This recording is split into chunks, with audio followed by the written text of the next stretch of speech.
ज़र्रे के अंदर मौजूद है, जिस्म के ज़र्रे के अंदर मौजूद है। और वो जब वो बीमार होती है ज़र्रे के अंदर मौजूद है, और उसकी मुखालिफ कुव्वत बीमारी जब उस पर अटैक करती है तो वो देखें ज़र्रे तक पहुंचती है, वो ज़र्रे तक पहुंचती है। इसका मतलब है कि वो DNA तक पहुंचती है, वो जीन तक। ज़र्रा कौन सा है? DNA या जीन है।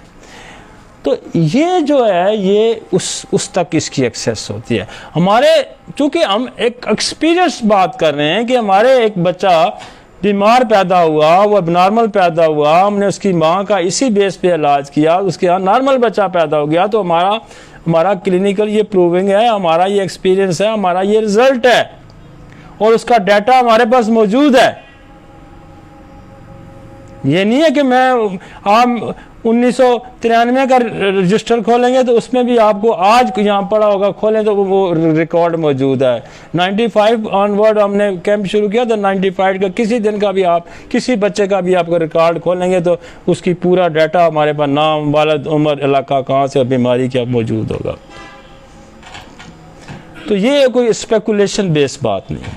तो लिहाजा हम उस वक्त जब औरत प्रेग्नेंट हुई, और मैं तो ये कहता हूँ कि अगर हम इस बात को लोगों तक पहुँचाने में इस काबिल हो जाएं और हमारी बात लोगों तक पहुँचती जाए, तो फिर ये है कि हम प्रेगनेंसी से पहले भी कुछ मामलात को सेटल कर सकते हैं, कि हम पहले मेडिकेशन कर दें।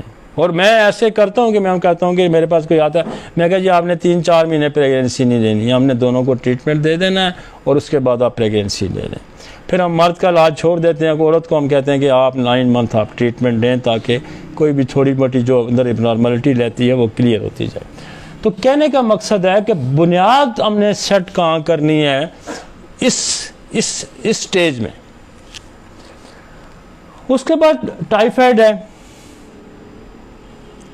टाइफाइड की भी कॉम्प्लिकेशन है, और अगर आप टाइफाइड की कॉम्प्लिकेशन पढ़ें तो उसमें बेशुमार मसाइल हैं, उसमें मेनिंजाइटिस भी है। उसमें लिखा हुआ है कि ये बोन मैरो को सप्रेस कर देता है।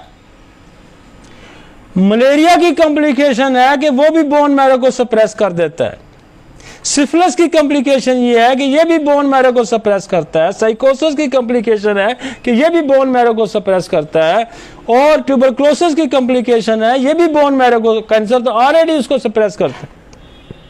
तो जब बोन मैरो सप्रेस हो गया तो क्या होगा, बॉडी की सारी एफिकेसी उड़ गई। लिहाजा हम पिछले 20 साल से लोगों को ये मुझे समझाने में लगा हूं। मैं पिछले 20-25 साल से यही समझा रहा हूं, और मैं थोड़ी थोड़ी चीज़ें ऐड करता हूं कि मैं एकदम अगर सारा बर्डन डालूंगा तो हमारे लोग जो हैं वो इतने ट्रेंड नहीं हैं, तो वो ये बहुत बर्दाश्त नहीं कर सकते। यार मैं 15-20 साल से पढ़ा रहा हूँ ना, मैं 15-20 साल से जहाँ भी बैठता हूँ, जहाँ भी जाता हूँ, मैं कहता हूँ cancer history, syphilis history, TB history, साइकोसिस हिस्ट्री, यही मैं गर्दान करता हूं। अब मैंने आके जाके और बैक्टीरिया खोले हैं, मैंने कहा इकोलाई भी है, मैंने कहा इंट्राकोकस भी है, मैंने कहा कि एच पाइलोरी भी है।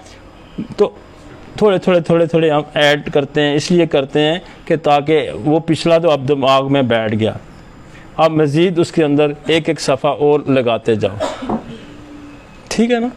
और ये हम थोड़ा अर्सा 2-4-5 साल 10 साल और गुजरेंगे तो ये जब जितने बाकी बैक्टीरिया है, जितने बाकी वायरस हैं, ये भी हम लोगों को समझाने में, क्योंकि लोगों के जहन में अब